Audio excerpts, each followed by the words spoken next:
Hello friends, hope आप सब अच्छे होंगे। मैं आपका फ्रेंड मेंटर गाइड नवीन मिश्रा आप सबका एफएमजी क्लासेस में बहुत बहुत स्वागत करता हूं। तो चलिए दोस्तों, हम स्टार्ट करते हैं क्लास 10 क्वाड्रेटिक इक्वेशन, जो कि हमने ऑलरेडी 4.1 4.2 दो चैप्टर्स कर चुके हैं। 4.3 अभी हम कर रहे हैं। तो 4.3 को हम देखते हैं, उसके क्वेश्चन नंबर 2 को। क्वेश्चन 2 का स्टेटमेंट देखिए क्या है। क्वेश्चन 2 का स्टेटमेंट ये है कि फाइंड द वैल्यू ऑफ के for each of the following quadratic equation so that they have equal roots। अच्छा, इक्वल रूट्स का जब हमने कॉन्सेप्ट सीखा था तो हमने ये जाना था कि रूट्स इक्वल कब मिलते हैं, कब हमें टू डिस्टिंक्ट रूट मिलते हैं और कब हमें कोई भी रियल रूट नहीं मिलता है। तो उसके केसेस थे। केसेस कौन कौन से थे? तो पहला हमारा केस ये था कि इक्वल रूट मिलने के लिए जरूरी है कि डी का वैल्यू इक्वल टू 0 हो। तो इसमें क्या होता है, इक्वल रूट मिलते हैं। मुझे क्या मिलता है? इक्वल रूट्स मिलता है। दो दो रूट्स होंगे लेकिन दोनों इक्वल होंगे। अच्छा, दूसरा केस था कि डी ग्रेटर देन 0। तो इसमें क्या था, टू डिस्टिंक्ट रूट मिलते थे। और एक होता है डी लेस देन 0, मतलब नो रियल रूट, कोई भी रियल रूट नहीं मिलता है। ठीक है। तो इस केस में बोल रहा है कि फाइंड द वैल्यू ऑफ के का वैल्यू आपको बताना है, जिसके लिए यहां पे क्या बोलता है कि हैव टू इक्वल रूट, दो इक्वल रूट। तो आपको क्या करना है, सिंपली क्वाड्रेटिक इक्वेशन को लिखना है। क्वाड्रेटिक इक्वेशन आपके पास क्या है? क्वाड्रेटिक इक्वेशन देखिए आपके पास क्या है, 2x² plus K x plus 3 is equals to 0।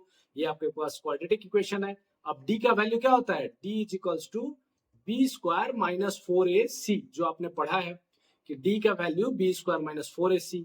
अच्छा, अगर इसके अंदर में b² के जगह b का वैल्यू क्या है, यहाँ पे k है, तो k² माइनस 4 इंटू a का वैल्यू क्या है, यहाँ पे देखिए 2 है, और c का वैल्यू क्या है, 3 है।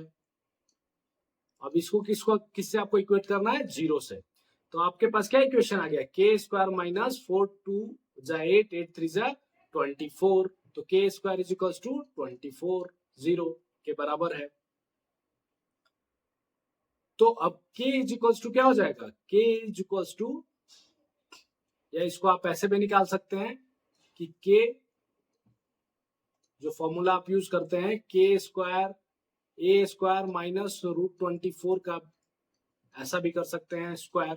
तो जिससे आपके पास क्या मिल जाएगा, दो रूट्स मिल जाएंगे क्या। तो एक हो जाएगा k माइनस √24 एंड एक हो जाएगा k प्लस √24। कैसे? तो a² माइनस b² का क्या फॉर्मूला होता है, a² माइनस b² का क्या फॉर्मूला होता है, a minus B into A plus B. तो इस फॉर्मूला को हमने यूज किया और दोनों को 0 से इक्वेट किए। तो अभी आपके पास दो रूट्स क्या क्या आ गए, k is equals to 24 plus भी हो सकता है, या k is equals to minus 24 भी हो सकता है रूट में। ठीक है। तो इस k के दोनों वैल्यू के लिए आपके पास दो इक्वल रूट्स मिलेंगे। ठीक है, दो इक्वल रूट मिलेंगे। अब क्वेश्चन नंबर इसी का बी पार्ट है। बी पार्ट आप खुद से भी ट्राई कर सकते हैं, लेकिन चलिए यहाँ पे मैं हिंट दे देता हूँ कि बी पार्ट कैसे करना है। तो kx into x minus 2 given है प्लस 6 इज इक्वल्स टू 0। तो आप यहाँ पे सबसे पहले तो आपको क्या करना है, एक क्वाड्रेटिक इक्वेशन बनाना है। kx से मल्टीप्लाई कीजिए तो kx² हो जाएगा, माइनस 2kx हो जाएगा, प्लस 6 इज इक्वल्स टू 0।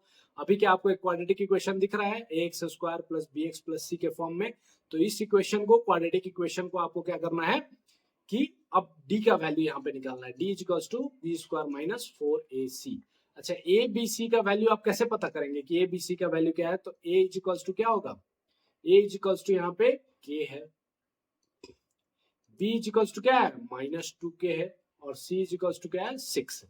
तो अब दोनों को रख लीजिए यहाँ पे, b मतलब माइनस 2k का होल स्क्वायर, माइनस 4 इंटू ए के बदले में k है और बी सी के बदले में 6 है, इक्वल्स टू 0।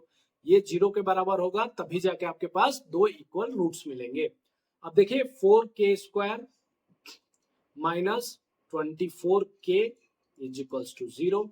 अच्छा, यहां से आप k कॉमन भी ले सकते हैं, तो आपके पास क्या बचा, या 4k कॉमन ले सकते हैं तो आपके पास क्या बचा, यहाँ पे एक साइड k बचा, k minus 6, is equals to 0। अब इस टर्म को और इस टर्म को सेपरेटली आप क्या कर लीजिए, 4k को 0 से इक्वेट कर लीजिए और k माइनस 6 को 0 से इक्वेट कर लीजिए। तो k एक 0 आ गया और k इज इक्वल्स टू 6 आ गया।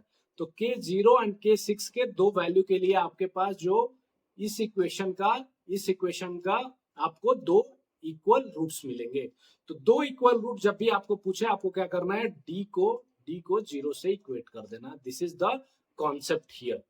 और उसमें ध्यान रखना है कि ए बी सी जो है वो आप प्रॉपरली विथ साइन रख दें, तो that will be your answer. Hope आप सबको समझ में आया होगा। Thank you so much.